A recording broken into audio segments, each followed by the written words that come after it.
Welcome back to picnic study podcast. और आज का पॉडकास्ट नीट एस्पिरेंट्स के लिए हुआ है जो नीट 2027, 28, 29 देने वाले हैं।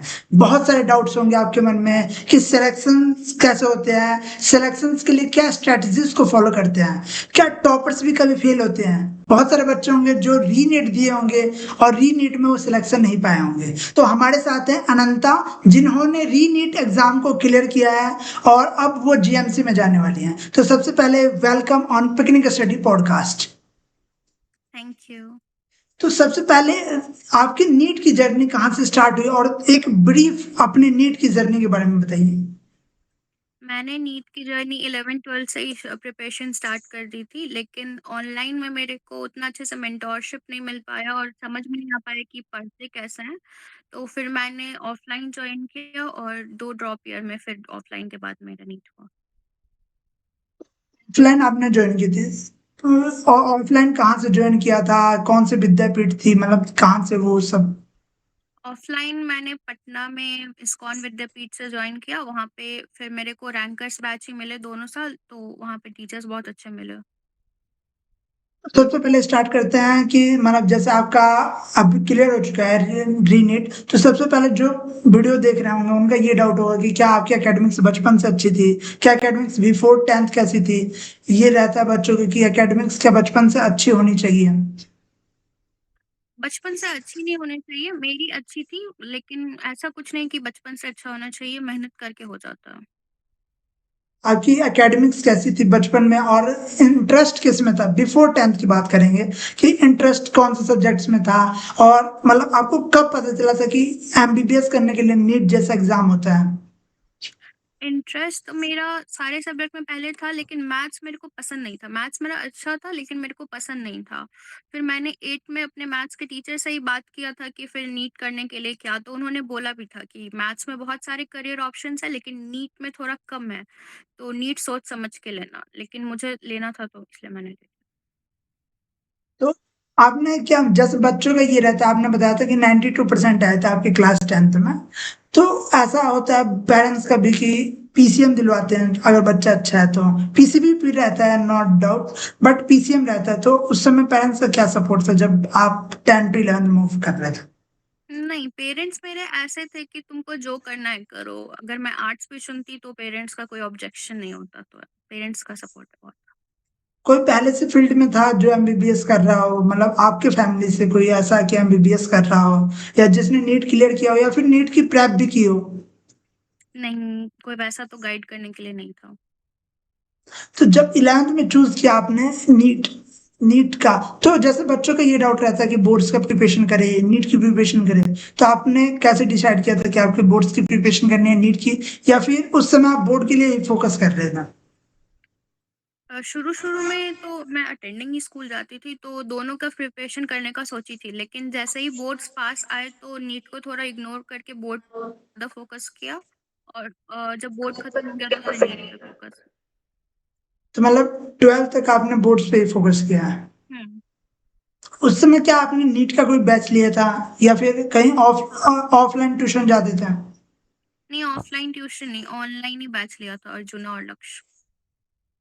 और वहाँ का क्या एक्सपीरियंस था, क्योंकि बच्चों का ये रहता है ना कि जब बोर्ड्स के लिए, जब पहले सोचते हैं नीट की प्रेप करेंगे, फिर अर्जुना लक्ष्य ले लिया, उसके बाद सोचते हैं कि मेरे को बोर्ड्स की प्रिपरेशन करनी है, नीट मेरे से हो नहीं रहा है। तो क्या आपने उसके लेक्चर्स छोड़ दिए थे। नहीं, नहीं, उसके लेक्चर हम लोग के बोर्ड्स के लिए भी बहुत बेनिफिशियल हैं, क्योंकि 12th में टीचर वैसे ही पढ़ाते हैं कि बोर्ड्स का भी काम हो जाए।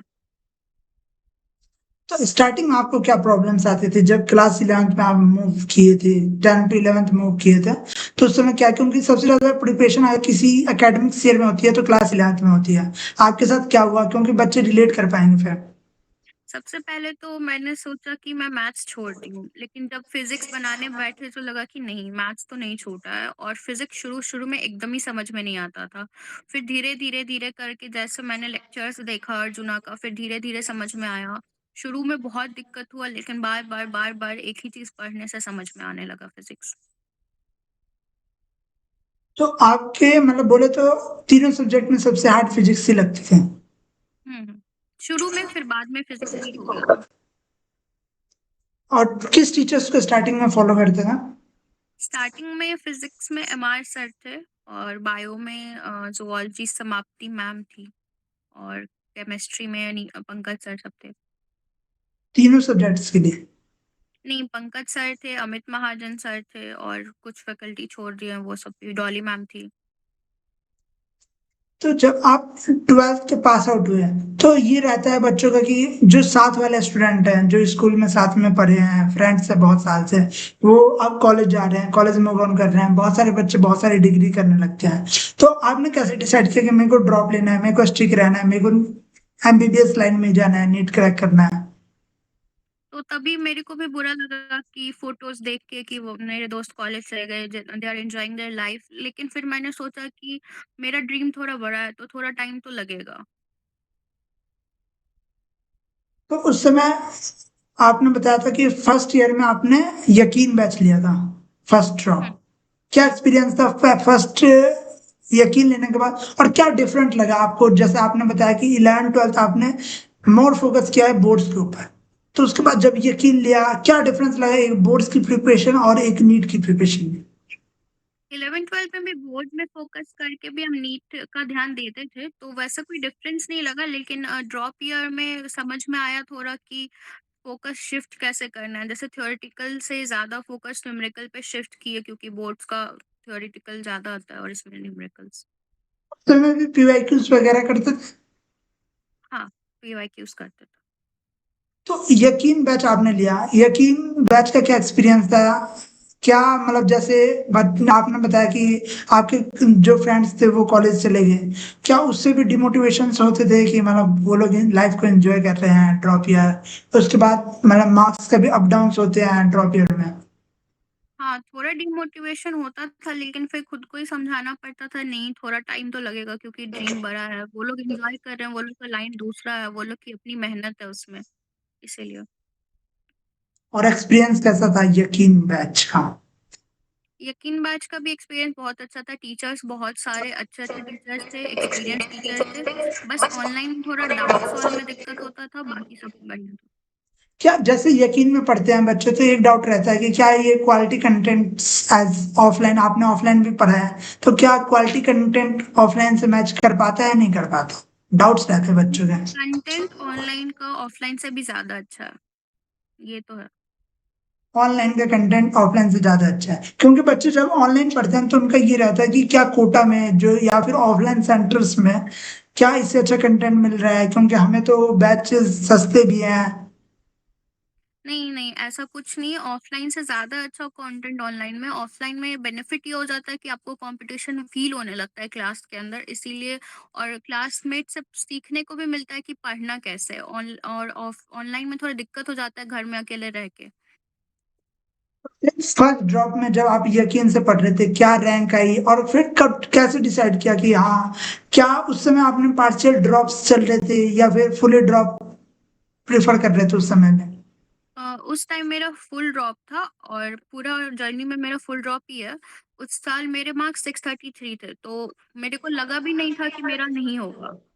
एग्ज़ाम देके मेरे को लग गया था कि मेरा हो जाएगा, लेकिन जैसे ही रैंक देखे तब आई वाज़ डिसअपॉइंटेड कि नहीं, नहीं होगा। उस साल रैंक 45 के था। मीन्स 2024, 24, हाँ। जब उस समय भी रीनीट की बातें चल रही थी, हुँ, हुँ। तो उसके बाद आपने ऑफलाइन चूज किया। तो मतलब उस समय ये डाउट नहीं आया कि बैकअप एग्जाम्स को देते हैं, क्योंकि बच्चों का नहीं होता है, तो बैकअप जैसे पैरामेडिकल्स हो गए, बीएससी नर्सिंग होगी एमसी, या फिर ऐसे बहुत कोर्सेज होते हैं जो कि एक मेडिकल फील्ड के लिए होते हैं। तो ऐसे नहीं डाउट आए, क्योंकि बच्चों को ये डाउट्स आते हैं जब वो फेलियर्स पाते हैं लाइफ में, या फिर नीट एस्पिरेंट्स की लाइफ में। हाँ, वैसे तो ऐसा लगता था कि कुछ, लेकिन फिर लगता था कि क्वालिटी ज़्यादा मैटर करता है, इसीलिए एमबीबीएस ही उस पे एक जगह से फ़ोकस हटेगा तो फिर इधर फ़ोकस होगा नहीं, इसीलिए कहीं और नहीं गए। और कितना प्रेशर रहता है स्पेशली जब ड्रॉप ईयर में रहते हैं, कि मतलब रिलेटिव्स का, पेरेंट्स का, फ्रेंड्स का? ड्रॉप ईयर में एक्सपेक्टेशन का प्रेशर तो ज़्यादा हो ही जाता है। फर्स्ट जैसे 12th 11th-12th में एक्सपेक्टेशन उतना नहीं रहता है, तभी बच्चा फ्री रहता है। लेकिन ड्रॉप ईयर जैसे-जैसे बढ़ते जाता है एक्सपेक्टेशन वैसे-वैसे बढ़ हो जाता है और उसका प्रेशर हो जाता है। जैसे आपने बताया 2024 के नीट में आपके 633 मार्क्स थे विथ 45,000 रैंक। हुँ। तो जब आप नीट देने जा रहे थे, क्या उससे पहले आपको लगा था कि आपकी इस बार नीट निकल जाएगी? हाँ, नीट देने जाने से पहले आई ऑलवेज़ फ़ील कॉन्फिडेंट, तो मेरे को तभी भी लग रहा था हो जाएगा। नीट देने के बाद मैं निकली, मैं पेरेंट्स को भी बोली कि हो जाएगा, लेकिन रैंक थोड़ा आगे चला गया था। अनएक्सपेक्टेड रैंक रहा। हुँ। उस समय 6 I think 642 was the cut off. जी, हाँ, 643 वाज़ कट ऑफ। या तो फिर जब आपका नहीं हुआ विथ 10 मार्क्स, मतलब 10 मार्क्स, कैसे, मतलब खुद को उस समय कैसे फील हो रहा था? क्योंकि बच्चे वहां पे गिव अप भी कर देते हैं, फिर बच्चों को टाइम भी लगता है कि अगर जैसे आपने सेकंड ड्रॉप लिया उसके बाद, तो बच्चे बहुत टाइम वेस्ट भी कर देते हैं उसको सोचते सोचते। आपके साथ हाँ, क्या तो हुआ? क्योंकि उस समय रीनीट का भी चल रहा था, आई थिंक रीनीट भी हुँ। चल रहा था, तो क्या मतलब आप भी सोशल मीडिया पे ज्यादा फोकस करने लग गए थे? नहीं, रीनीट का जब खबर आ रहा था तो मैं रीनीट के लिए पढ़ना शुरू कर दी थी। लेकिन रीनीट नहीं हुआ तब तक मैं पढ़ना फिर से शुरू नहीं की नेक्स्ट ईयर के लिए। जब मेरे को पूरा खबर आ गया कि रीनीट नहीं होगा, फिर से मैं दूसरे ईयर के लिए पढ़ना शुरू की। और डिमोटिवेशन तो हुआ था, हमको लगा भी था कि ये फील्ड में अब नहीं रहते, लेकिन तभी पेरेंट्स ने बहुत सपोर्ट किया, दीदी, पेरेंट्स सपोर्ट किया बहुत। क्या सेल्फ डाउट आते थे जब फर्स्ट अटेम्प्ट में क्लियर नहीं हुआ? हाँ, सेल्फ डाउट आता था, लेकिन सेल्फ डाउट को खुद से बात करके ही सॉल्व करना पड़ता है। क्या सेल्फ डाउट के कारण ही विद्यापीठ लिया? नहीं, सेल्फ डाउट के कारण विद्यापीठ नहीं लिया। वो मेरे को कॉल आया था कि आपका मार्क्स अच्छा है तो आपको बैच फ्री में मिल जाएगा। मैंने एक्सप्लोर भी नहीं किया था ऑफलाइन, लेकिन ऑफलाइन जब मैं जाने लगी, 1-2 क्लास करने लगी, तब मुझे फ़ायदा पता चला। मतलब पहले से कोई मतलब डिसाइडेड नहीं था कि मुझे ऑफलाइन जाना है?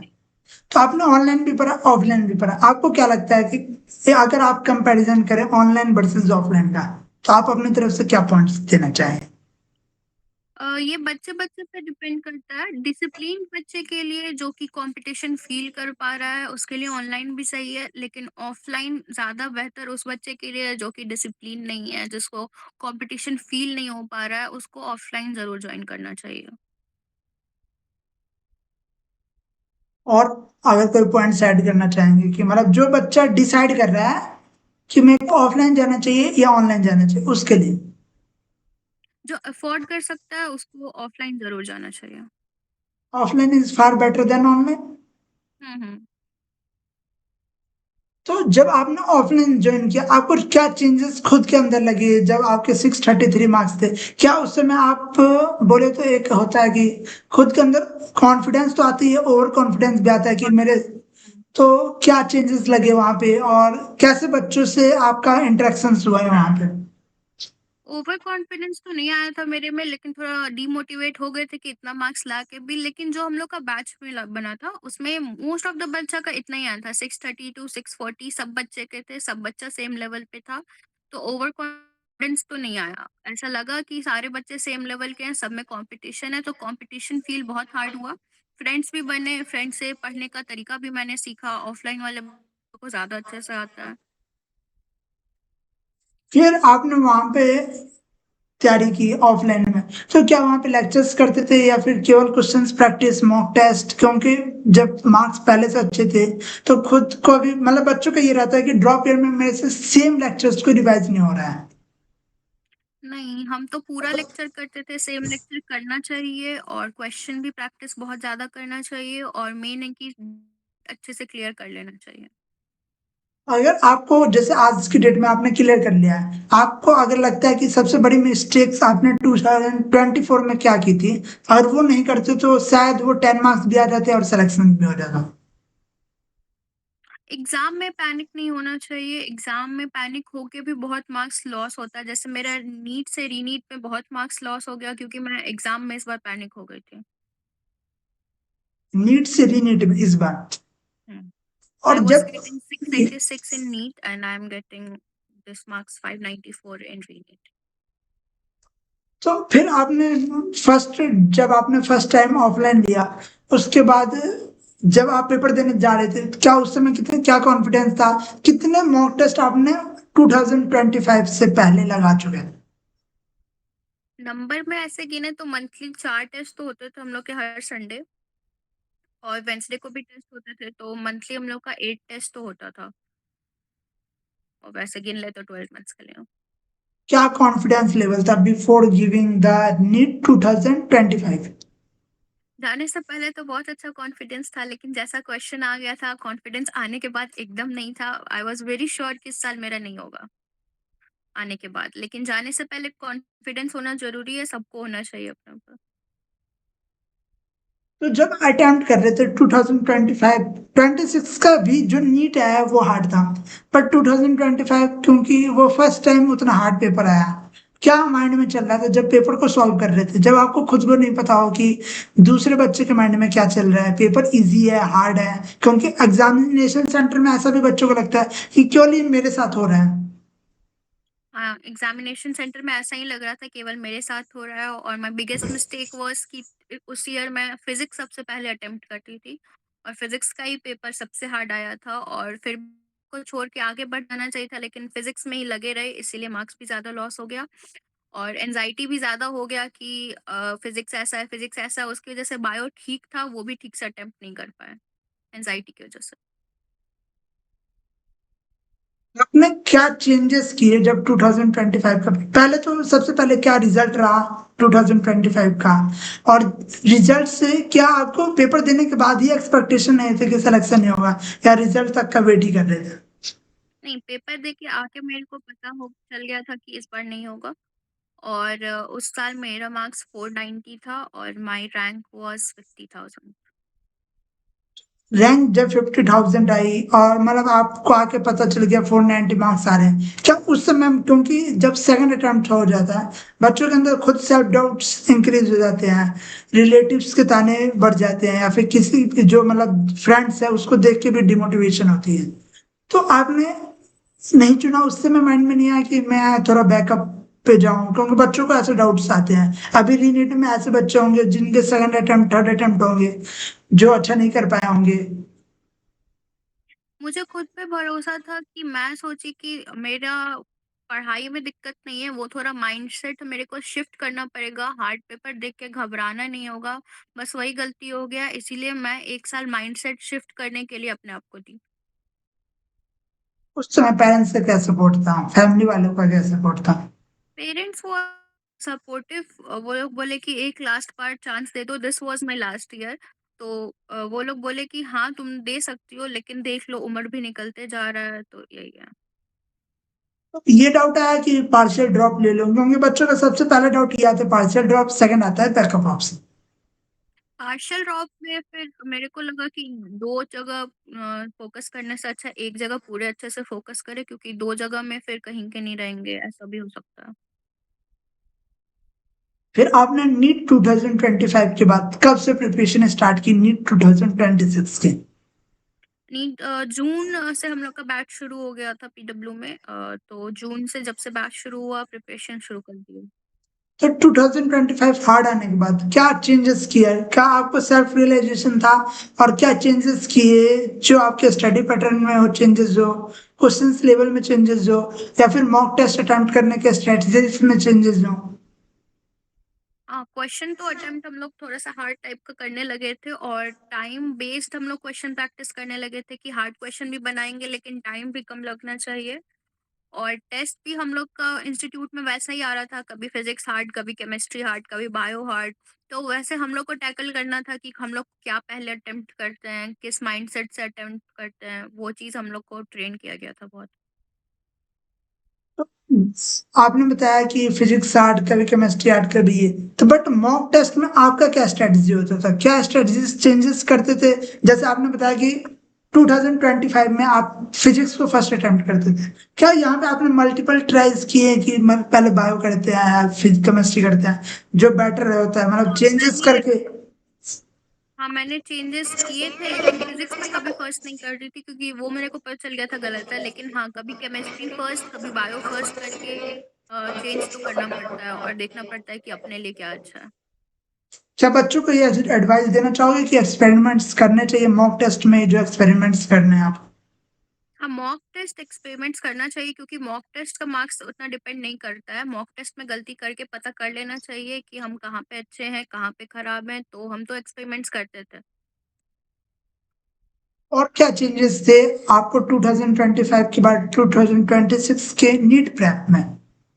नीट प्रेप में सबसे पहले तो सबका जो चेंज हुआ वो मेरा भी हुआ फिजिक्स को लेके। फिजिक्स में बहुत हार्ड क्वेश्चन सब भी हम लोग ट्राई करने लगे और हम ऑफलाइन में पढ़ते थे और ऑनलाइन में भी सलीम सर से फिर पढ़ने लगे क्योंकि वो जेई के टीचर थे। तो उनका क्वेश्चन का सेट थोड़ा अलग होता था, तो उसमें अच्छे-अच्छे क्वेश्चन्स आते थे, तो वो भी बनाने लगे। डाउट पूछने लगे ऑफलाइन वाले टीचर से और केमिस्ट्री में सर बोलते थे केमिस्ट्री जितना भी हार्ड कर ले लेकिन बेसिक से ही रहेगा। तो केमिस्ट्री में हायर क्वेश्चन से ज़्यादा बेसिक जितना हमको कन्फ्यूज़न था, बेसिक और ज़्यादा स्ट्रॉन्ग करने लगे ताकि केमिस्ट्री में जितना भी हार्ड क्वेश्चन आए वो अटेम्प्ट कर सकें। जैसे मतलब आप प्रिपरेशन कर रहे थे तो क्या जैसे मतलब ये रहता है बच्चों का कि जो आपने बताया जैसे सलीम सर को आप फॉलो करने लगे थे, तो क्या उनके डाउट्स आप सेंटर से पूछते थे? क्योंकि बहुत सारे टीचर्स ऐसे होते हैं कि वो ऑनलाइन वाले डाउट्स नहीं लेते हैं। हाँ, हम पूछते थे और टीचर पूछते भी थे कि बहुत अच्छा क्वेश्चन है, कहाँ क्या है, तो बताते भी थे। हम लोग के टीचर वैसे नहीं थे, वो बता देते थे डाउट्स। क्योंकि मतलब ऐसे बच्चों का फीडबैक रहता है ईगो कि ईगो क्लैश थोड़ा हो जाता है टीचर्स में, लेकिन आप बता सकते हैं कि सिर्फ क्वेश्चन प्रैक्टिस कर रहे हैं या फिर कहीं का क्वेश्चन है सर हम नहीं जानते, ऐसे करके डाउट पूछ लिया जा करता है। वहां पे आप पीजी में रहते थे जब आप विद्यापीठ ज्वाइन करें? नहीं नहीं, पेरेंट्स के साथ रहता है फ्लैट ले। हमेशा? हम्म। तो जब ये प्रेप कर रहे थे सबसे मतलब नीट स्टार्ट करने के नीट 2026 के पेपर स्टार्ट करने से पहले पूछना चाहेंगे मॉक टेस्ट का क्या स्कोर रहता था आपकी? बोले तो 11 से लेके अभी तक के नीट प्रेप में सबसे लोएस्ट क्या स्कोर रहा? क्या कभी बहुत ज्यादा हाई मार्क्स ने आपको बहुत ज्यादा मोटिवेट किया? क्या लो मार्क्स ने डिमोटिवेट किया? लो मार्क्स तो शुरू में 11th-12th में तो बहुत ही लो मार्क्स रहता था, मतलब 300 से 400 के बीच में ही रहता था। फर्स्ट ड्रॉप में 400 से 500 के बीच में रहता था। दिस ईयर मार्क्स बहुत ज़्यादा भी आते थे मेरे, कभी-कभी क्लास में हाईएस्ट भी आ गए थे। लेकिन रादर देन मोटिवेटिंग मी कि वो मेरे को और डिमोटिवेट कर देते थे कि नेक्स्ट टाइम अब मेरे मार्क्स इतना रहेंगे कि नहीं और मैं इस टेस्ट से क्या सीख पा रही हूँ। अगर मेरे मार्क्स ज़्यादा आ गए मतलब मैं इस टेस्ट से सीख कम पा रही हूँ। कम मार्क्स मतलब कि हम उस टेस्ट से ज़्यादा सीख पा रहे हैं। इसमें तो आप डिमोटिवेट भी हो जाते थे कम मार्क्स आते थे तो। कम मार्क्स आने पे डिमोटिवेट नहीं होते थे, देखते थे कि मेरे को और वर्क करना है, वो टॉपिक्स लिखते थे जिस इस पे ज़्यादा गलती हुआ है। वो टॉपिक्स एक डायरी बना लिए थे जिसमें क्वेश्चंस नहीं लिखते थे गलत होने वाला, टॉपिक्स लिखते थे गलत होने वाला, वो टॉपिक्स पे ज़्यादा रिवीजन देते थे। और ये अच्छा रहता था कि कम मार्क्स आए हैं, मेरे को पता चल गया मेरे वीक पॉइंट्स क्या हैं एग्ज़ाम के पहले ही। आप टॉपिक वाइज जाते थे जैसे मतलब क्या आपकी स्ट्रेटजी होती थी टेस्ट एनालिसिस की?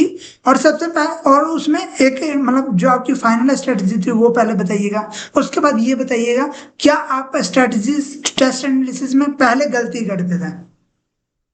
टेस्ट एनालिसिस मतलब कि 11th-12th में तो मेरे को पता ही नहीं था टेस्ट एनालिसिस करना है, बस मैं गलती देख लेती थी हो गया।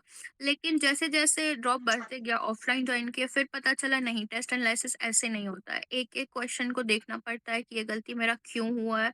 क्या मेरा कॉन्सेप्ट वीक है? क्या मेरा सिली मिस्टेक हो गया? या फिर कैलकुलेशन मिस्टेक हो गया? बहुत टाइप का मिस्टेक होता है, उसमें कैटेगराइज़ करके उस पे वर्क करना पड़ता है। क्या टॉपिक वाइज जाते मतलब क्या प्रोसेस रहता था पूरे टेस्ट एनालिसिस का? जैसे आपने बताया जैसे कि मैं फुल सिलेबस टेस्ट का बताती हूँ, लास्ट में 2-3 महीना तो हम लोग के फुल सिलेबस टेस्ट ही हुए। हर टेस्ट का मैं एक अपना व्हाट्सएप ग्रुप बना लेती थी, जिसमें सिर्फ मैं थी, व्हाट्सएप ग्रुप रहेगा, वो टेस्ट का नाम रहेगा। उसमें सारा गलत क्वेश्चन का फ़ोटो भेजती थी, उसका टॉपिक लिखती थी, उसमें मैं क्या गलती की हूँ, क्यों गलती की हूँ, ये रीज़न लिखती थी और उसको बार-बार, बार-बार जैसे कि शॉर्ट्स देखता है इंसान, तो वो व्हाट्सएप ग्रुप देख के हम रिवाइज़ करते थे। और क्या मिस्टेक्स आप पहले करते थे टेस्ट एनालिसिस जब स्टार्ट भी कर दिया था और जो अब कर रहे थे 2026 अटेम्प्ट्स के लिए आप टेस्ट एनालिसिस करते थे, क्या डिफरेंट था उसमें? लोग अपना गलती देख लेते हैं लेकिन लोग वो रिग्रेट में चले जाते हैं, जहाँ मैं ये गलती कर दी, लेकिन लोग को ये ध्यान देना चाहिए कि मैंने ये गलती क्यों किया? आखिर मेरे दिमाग में तभी टेस्ट में क्या चल रहा था जिससे ये गलती हो गया? क्या मैं ये पढ़ी नहीं थी? क्या वहाँ पे मेरे एग्ज़ाम में दिमाग काम नहीं किया टाइम प्रेशर की वज़ह से? या फिर सिली मिस्टेक हो गया, टिक करने में गलती हो गया? ये सब बहुत ज़्यादा एनालाइज़ करना पड़ता है, तब आगे जाके टेस्ट में गलती नहीं होगा। फिर 2026 के लिए जब जा रहे थे 3 मई, तो क्या मार्क्स बने और क्या एक्सपीरियंस था? क्योंकि पेपर इजी था उस समय बहुत, तो क्या उस समय भी ऐसा लगा कि अब पेपर इजी आ गया? क्या आपका क्या माइंडसेट था कि पेपर कैसा आना चाहिए था? पेपर ईज़ी आया था बहुत और मेरे को लग भी रहा था कॉम्पिटिशन बहुत हाई जाएगा, रैंक फिर से इन्फ्लेट करेगा, लेकिन मेरा मार्क्स जब वापस आके हम मिलाए तो मार्क्स वाज़ डिसेंट, तो टीचर्स भी बोले कि ठीक मार्क्स है, लेकिन पेपर हार्ड आता है तो सही रहता है।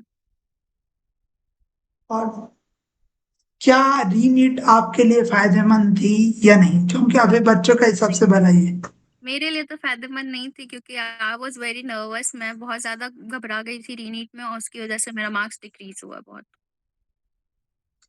नीट प्रेप कब से स्टार्ट किया रीनीट के लिए? रीनीट के लिए जिस दिन न्यूज़ आया, उस दिन पूरा दिन छोड़ के दूसरे दिन से रीनीट के लिए प्रेप स्टार्ट। और उससे पहले क्या कर रहे थे रीनीट नीट देने के बाद? उसके पहले हम ये एन्जॉय कर रहे थे, सो रहे थे, मूवीज़ देख रहे थे और तो फिर ट्रैक में आने में कितना टाइम लग गया कि हाँ फिर से वही पढ़ना? 1 वीक तो मतलब कि 1 वीक तो हम लोग को वापस से माइंडसेट लाने में ही लग गया कि नहीं फिर से यही पढ़ना है, जो कि हम लोग एकदम ही सोचे थे ये अब नहीं पढ़ना है। तो 1 वीक तो लगा था वापस से ट्रैक पे आने में। फिर क्या फिर से ऑफलाइन कोचिंग जाने लगे थे या फिर ऑनलाइन या फिर अपने वो क्या बोलते हैं पुराने टेस्ट का एनालिसिस करके? नहीं, फिर से हम लोग का टेस्ट सीरीज़ शुरू हो गया था, हम लोग वापस वही टेस्ट देने लगे थे और लाइब्रेरी हम लोग को अलॉटेड था, एक स्पेशल लाइब्रेरी था हम लोग के बैच के लिए, तो लाइब्रेरी में जाके पीडब्ल्यू में ही पढ़ते थे। और उसके बाद जब रीनीट हुआ, रीनीट में जब अटेम्प्ट कर रहे थे क्या माइंड में चल रहा था? फिजिक्स कैसी है, केमिस्ट्री कैसी है, जो आपको लग रहा हो उस समय? रीनीट में बायो तो बहुत सही था, बायो करते-करते तो कुछ दिमाग में नहीं आया, लेकिन केमिस्ट्री और फिज़िक्स जब अटेम्प्ट करने गए तो समझ में आ गया कि हार्ड है और इसमें आराम से क्वेश्चन छोड़ के भी अटेम्प्ट कर सकते हैं। तो फिर रीनीट दिया, रीनीट के मार्क्स कैलकुलेट किए, क्या उस समय माइंड में चल रहा था रीनीट के मार्क्स कैलकुलेट करने के बाद वगैरह? रीनीट के मार्क्स कैलकुलेट करने के बाद मेरे को फिर से लगा कि इस साल मेरा नहीं होगा और पता नहीं रैंक क्या आएगा।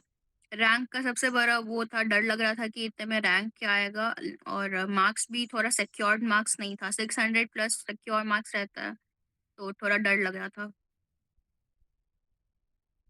के माइंड में क्या चल रहा था जब एक थर्ड ड्रॉप हुआ? तो माइंड में खुद के क्या चल रहा था? खुद के माइंड में मैं अल्टरनेटिव सोच रही थी कि अब तो कुछ और करना ही होगा, कोई और एग्ज़ाम देखना होगा एंड ऑल। मतलब आप इफ मतलब नीट नहीं होता, हुँ, रीनीट क्लियर नहीं होता, हुँ। आपको क्या लगता है आप क्या करते हैं? मैं ये फ़ील्ड तो पूरा ही छोड़ देती, डेंटिस्ट और आयुर्वेद ये सब तो मैं नहीं लेती क्योंकि इफ़ ये नहीं तो फिर वो ज़िंदगी भर रिग्रेट रह जाता वो लाइन में कि ये तो फिर मैंने सीयूईटी दिया था, उसमें भी अच्छा था मेरा उस वो सीयूईटी का जॉइन कर लिया। यूनिवर्सिटी। हुँ। तो फिर जब आप रीनीट के लिए आपने मार्क्स कैलकुलेट किए, जब टीचर से बात किया क्या हुआ फिर, और रिजल्ट का क्या एक्सपीरियंस रहा? टीचर से बात की तो टीचर्स बोले हो जाएगा, सेफ लाइन में है, लेकिन मेरे को फिर भी डर लग रहा था क्योंकि 2024 का रैंक वाला मैंने देखा हुआ था। तो फिर जब रिज़ल्ट आया मैंने अपना रैंक देखा, then I was feeling safe कि अब हो जाएगा। क्या जब रीनीट देने जा रहे थे, रीनीट के बाद ऐसा लग रहा था कि क्या फिर से पेपर लीक हो जाएगा? हाँ, ऐसा लग रहा था, डर लग रहा था बहुत ज़्यादा ही, इस बार तो डर लग रहा था, इसकी वज़ह से थोड़ा पेपर भी इफ़ेक्ट हो गया। क्या रीनीट के बाद आप पढ़ रहे थे कि मतलब कहीं से रीनीट ना हो जाए? थोड़ा डर तो था, थोड़ा पढ़ रही थी, लेकिन इतना भी तो नहीं हो सकता है, फिर ये सोचा मैंने कि ऐसे तो कभी नहीं हुआ है। तो ऐसे मतलब थे जो टॉप रैंकर, मैंने एक का पॉडकास्ट लिया था 400 हुँ, समथिंग रैंक थे।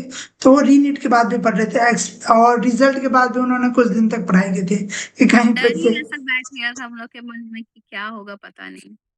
और ये सेम डर होगा जो अब नीट 2027 28 देने वाले होंगे। डर तो होगा, इसलिए पढ़ना फिर से छोड़ना नहीं है, नीट के बाद थोड़ा पढ़ते रहना है ताकि रिकॉल रहे। अगर री-नीट जैसा भगवान ना करे हो जाए, लेकिन अपना माइंड ऐसा रहे कि पढ़ते रहे, क्योंकि हम लोग को 1 हफ्ता लग गया था वापस से वैसे पढ़ने में जैसे हम लोग पढ़ते थे। फिर जब आपकी रैंक आई तो आपके मन में क्या चल रहा था रैंक आने के बाद? क्योंकि एक बोले तो ये आपके थर्ड ड्रॉप ईयर, जो मतलब माइंड में इतना चलता रहता है कि अब क्या होगा क्या नहीं होगा, सिलेक्शन होगा या नहीं। जैसे आपने बोला था कि आपने 2024 भी देखा, फिर हुँ। 2025 भी देखा। अब क्या माइंड में चल रहा था, उसके बाद रैंक देखने के बाद क्या चेंजेस है माइंड में? रैंक देखने के बाद खुशी हुई, चलो सेफ रैंक में हो जाएगा, अपने स्टेट के अच्छे कॉलेज में हो जाएगा।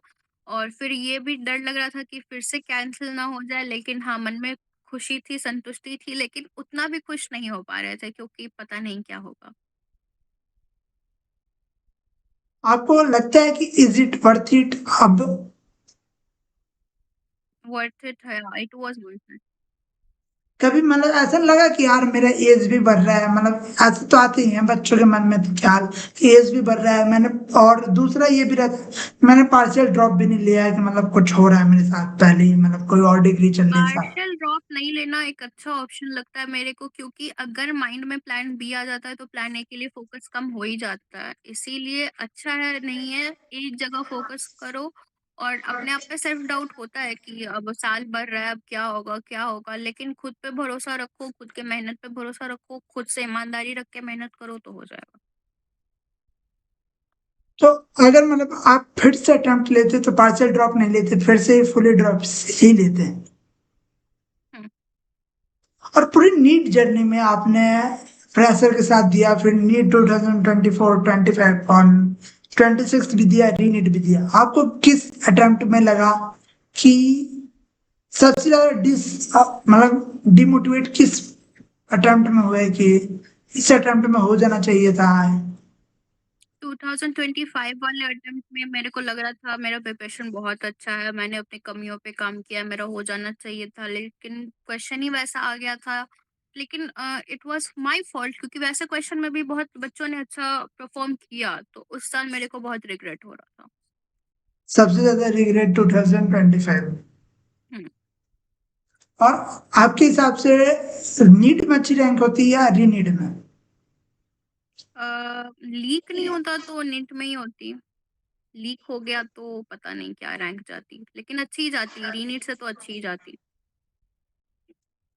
मतलब नीट का पेपर आपने क्या किया था ऐसा है, री नीट में किया क्या था? क्योंकि बच्चे भी पेपर देंगे जो मॉक टेस्ट में बहुत अच्छा स्कोर करके जाएंगे। हुँ। रीनीट में मैं बहुत ज़्यादा घबरा गई, उससे मेरा थोड़ा तबीयत भी खराब हो गया था उस दिन, तो मैं दवाई खा के गई और बहुत ज़्यादा घबरा गई। मेरा सेंटर भी बहुत ज़्यादा क्राउडेड वाला दे दिया था। हमको सब बात से फ़र्क नहीं पड़ना चाहिए था, लेकिन फिर भी पता नहीं क्यों मेरे को सब बात से फ़र्क पड़ रहा था, जो कि नहीं पड़ना चाहिए। अपने माइंड को बहुत ज़्यादा काम रखें और जर्नलिंग करके जाइए, अपने आप बहुत पॉज़िटिव वर्ड्स बोल के जाइए तो सही रहेगा। ये पूरी नीट की जर्नी में आपको सबसे ज्यादा गाइड कौन करता था, सबसे ज्यादा मोटिवेट कौन करता था? मोटिवेट पेरेंट्स भी करते थे और सबसे ज़्यादा तो मेरी दीदी करती थी मेरे को मोटिवेट हमेशा। वो क्या करती हैं? वो सॉफ्टवेयर इंजीनियर है। तो आपने बताया कि नीट जर्नी में क्या कोई ऐसा नहीं आया लाइफ में जो मतलब जिन्होंने नीट क्रैक किया हो, नीट में अभी एमबीबीएस कर रहे हैं फिर पीजी कर रहे हो? मेरे फैमिली में ऐसा तो कोई नहीं है, मतलब कि दूर के फैमिली में, पास फैमिली में ऐसा कोई नहीं है। फिर जब ये आपका क्लियर हो गया और जब आप टीचर से मिले, क्या एक्सपीरियंस था, पेरेंट्स से क्या एक्सपीरियंस था? टीचर्स से मिले तो टीचर्स तो बहुत खुश थे, क्योंकि वो मेरे को हर बार थोड़े मार्क्स हुए देखे थे, तो वो बहुत खुश थे मेरे लिए और पेरेंट्स भी बहुत खुश थे। और पूरी जर्नी में आपके लिए सबसे बेकार सब्जेक्ट्स कौन सा रहा जिसने बहुत परेशान किया है? क्या आपका भी वही सब्जेक्ट था? हार्ड सब्जेक्ट मेरे लिए फिजिकल केमिस्ट्री थोड़ा-सा मेरे को डिफ़िकल्ट लगता था टैकल करना। उसके न्यूमेरिकल्स के कैलकुलेशन बहुत ही ज़्यादा लेंदी हो जाते हैं कभी-कभी, और बाकी तो वैसा और कोई बेकार सब्जेक्ट नहीं था। फिजिक्स को कैसे टैकल किया? क्योंकि सबसे बड़ा नीट एस्पिरेंट्स के लिए जो डियर सा बोले तो वो फिजिक्स ही है। फिज़िक्स को सबसे पहले तो जब से मैंने सलीम सर से पढ़ना शुरू किया तो मेरे को फिज़िक्स ईज़ी लगने लगा, टू बी वेरी ऑनेस्ट। तो फिज़िक्स का वैसा नहीं होता था कि बहुत हार्ड है, ओह माय गॉड! फिज़िक्स करके तो मैं सलीम सर से पढ़ती थी, उनका सारा क्वेश्चन सॉल्व करती थी, नोट्स रिवाइज़ करती थी, उनका 2 बुक था वो भी ऑर्डर कर लिया था। तो फिज़िक्स में वैसे कोई प्रॉब्लम नहीं हुआ था, क्योंकि आपको नोट्स रिवाइज़ करके क्वेश्चन प्रैक्टिस करना है, और अगर आपसे क्वेश्चन प्रैक्टिस नहीं हो रहा है तो एग्ज़ाम्पल देख-देख के भी क्वेश्चन प्रैक्टिस करना है, तो उस फिज़िक्स हो जाएगा।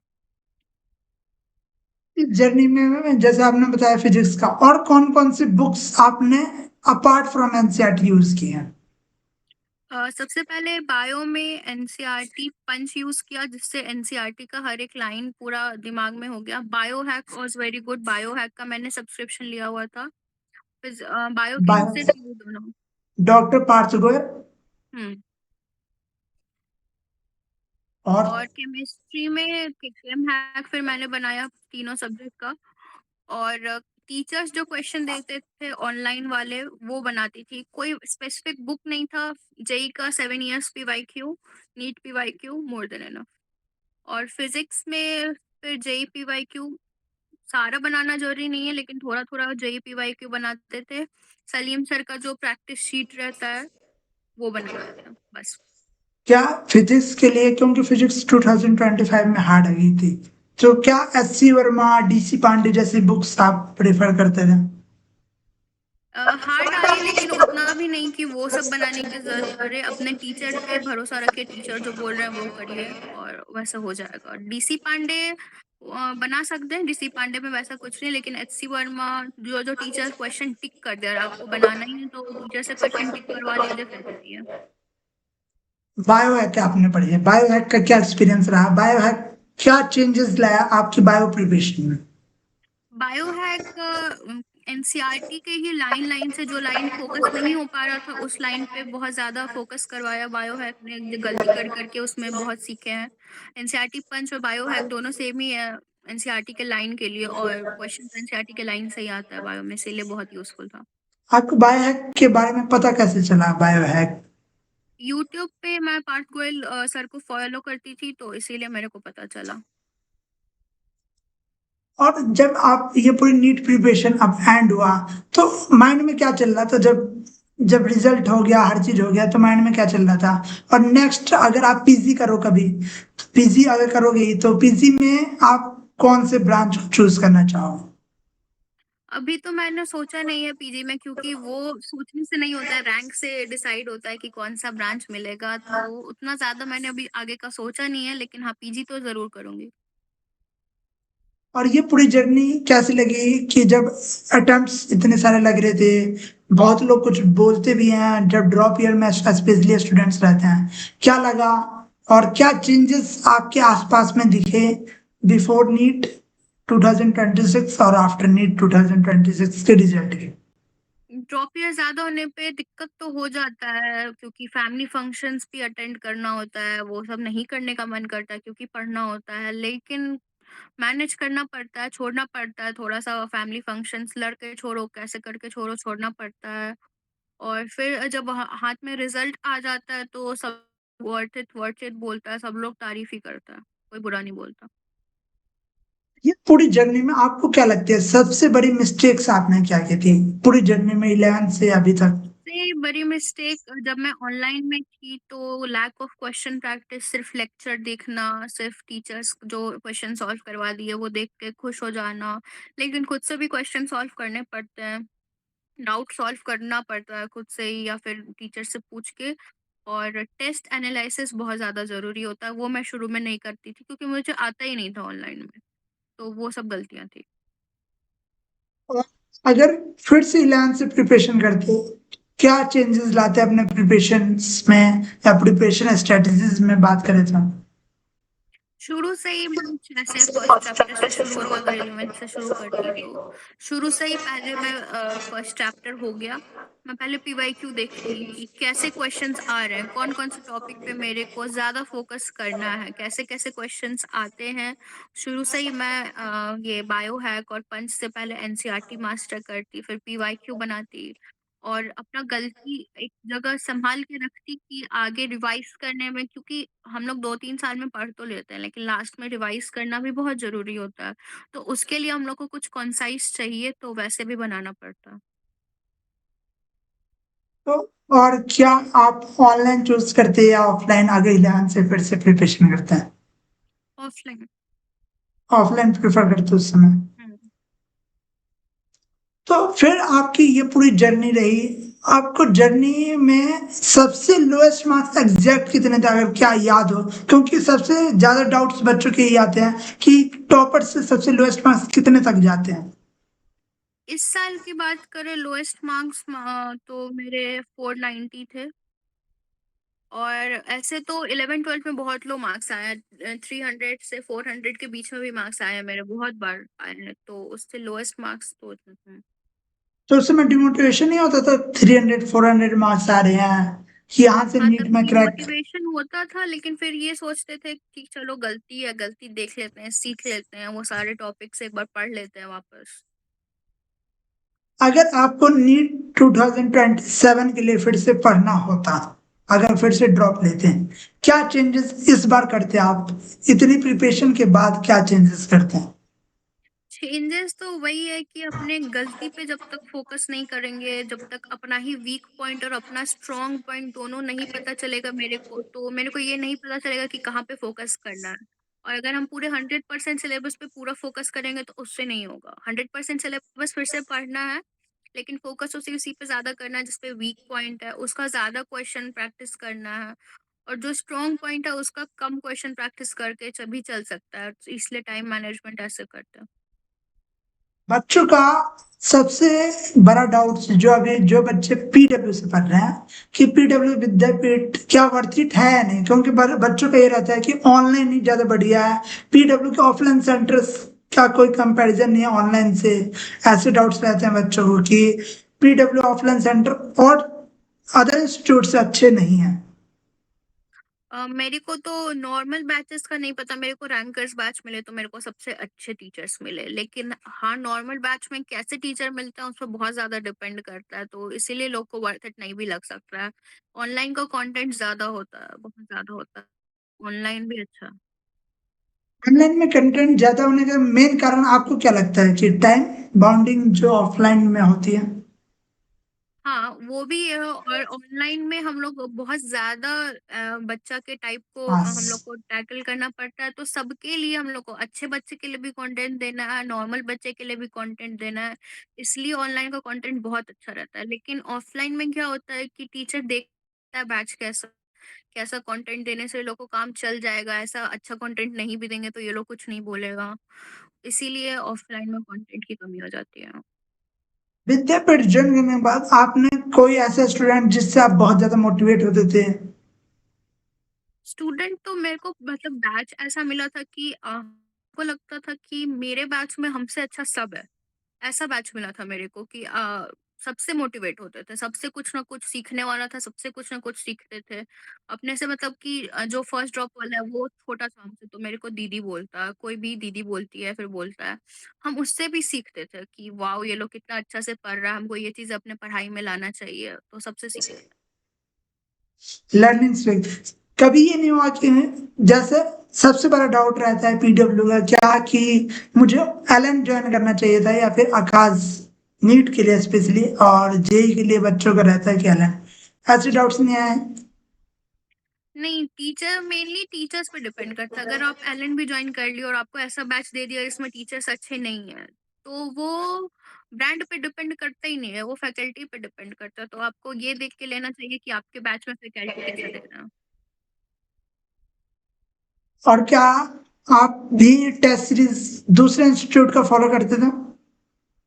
फॉलो मतलब प्रिंट करवाते थे, लेकिन ज़्यादा टाइम ही नहीं मिलता था क्योंकि हम लोग का अल्टरनेट डेज़ पे होता था टेस्ट। तो टाइम मिलता नहीं था। एक पूरा दिन टेस्ट एनालाइज़ करने में ही लग जाता था जिस दिन टेस्ट होता था। फिर खुद का भी पढ़ना रहता था। देते थे, काम देते थे लेकिन हाँ, देते थे।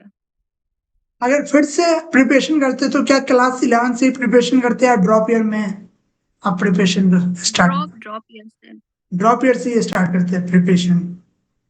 और जो बच्चे ये पूरे पॉडकास्ट देखे, पूरी ये आपकी जर्नी देखे, आप क्या उन्हें बताना चाहेंगे? क्या उनको आप गाइड करना चाहेंगे अपने पॉइंट से? सबसे पहले तो मैं ये गाइड करूँगी कि जब आप टॉपिक पढ़ रहे हो, तो एक बार जब टीचर पढ़ा रहा है उसके पहले एक बार एटलीस्ट रीड करके जाओ, तो आपको बहुत अच्छे से समझ में आएगा। बस रीड करना है, कहीं से पढ़ के नहीं जाना है। और अगर आपका सब्जेक्ट कोई बहुत वीक है, तो ऐसा भी होता है कि टीचर बहुत फास्ट जा रहा है क्लास में, समझ में नहीं आ रहा, तो आप पहले खुद से भी ऑनलाइन आप वो पढ़ के जा सकते हैं। तब टीचर पढ़ाएगा तो आपको बहुत अच्छे से समझ में आएगा। और साथ में जैसे-जैसे टॉपिक चल रहा है, तभी आपको क्वेश्चन प्रैक्टिस कर लेना है ताकि बाद के लिए रह ना जाए। फिर बाद के लिए रहेगा तो आपको नहीं समझ में आएगा। और जैसे ही चैप्टर खत्म हुआ, पीवाईक्यूज़ देखिए, पीवाईक्यूज़ में कहाँ दिक्कत है वो अपने टीचर से एक बार सही से पता कर लीजिए। हर एक चैप्टर में आपका क्या वीक पॉइंट है आपको पता होना चाहिए, उसका प्रैक्टिस ज़्यादा कीजिए और टेस्ट अच्छे से एनालाइज़ करना। थैंक यू सो मच हमारे साथ जुड़ने के लिए, अपने जर्नी का वंडरफुल इनसाइट्स देने के लिए, मिस्टेक्स बताने के लिए, और जो चैलेंजेस फेस किए, जो स्ट्रेटजीज को फॉलो करके आपने नीट 2026 को क्रैक किया और अब जीएमसी जानने वाले हो। तो सबसे पहले कॉन्ग्रेचुलेशन हमारे साथ जुड़ने के लिए, and thank you so much.